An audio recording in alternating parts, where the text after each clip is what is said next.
السلام علیکم ورحمۃ اللہ وبرکاتہ۔ تمام معزز دیکھنے والے اور سننے والے حضرات و خواتین کو انفارمیشن پوائنٹ کے پلیٹ فارم پر ایک دفعہ پھر خوش آمدید کہتے ہیں۔ سامعین و ناظرین، جو دکاندار اور تاجر کہتے ہیں خریدا ہوا مال واپس یا تبدیل نہیں ہوگا، وہ رسول اللہ صلی اللہ علیہ وسلم کا یہ فرمان سن لیں۔ اکثر آپ نے دیکھا ہوگا کہ دکانوں پر اور تجارت کی جگہوں پر لکھا ہوتا ہے کہ خریدا ہوا مال واپس یا تبدیل نہیں ہوگا۔ تو ان تاجر حضرات کے لیے، ان دکاندار حضرات کے لیے رسول اکرم صلی اللہ علیہ وسلم کا ایک فرمان ہے۔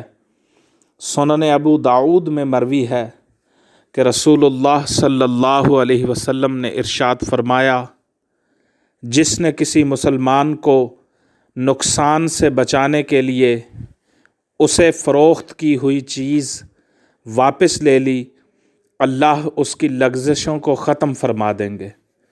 سنن ابو داؤد کے اندر یہ حدیث نقل ہے، یہ صحاح ستہ میں سے ایک کتاب ہے۔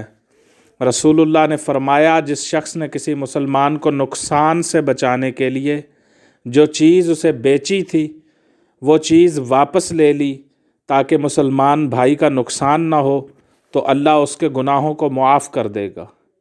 تو گاہک کی طرف سے خریدا ہوا مال واپس کرنا یا تبدیل کرنا اس حدیث کی روشنی میں تاجروں کے لیے اپنے گناہ بخشوانے کا ایک نادر موقع ہے۔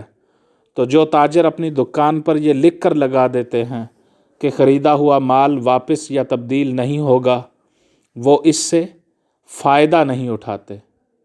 اگر وہ خریدا ہوا مال واپس کر لیں یا تبدیل کر لیں تو یہ ان کے لیے اس حدیث کی روشنی میں گناہ بخشوانے کا موقع ہے کہ اگر وہ کسی مسلمان بھائی کو نقصان سے بچائیں گے، اس کو خریدی بیچی ہوئی چیز واپس کر لیں گے یا تبدیل کر لیں گے، تو اس کے بدلے میں اللہ تعالیٰ ان کے گناہ بخش دے گا۔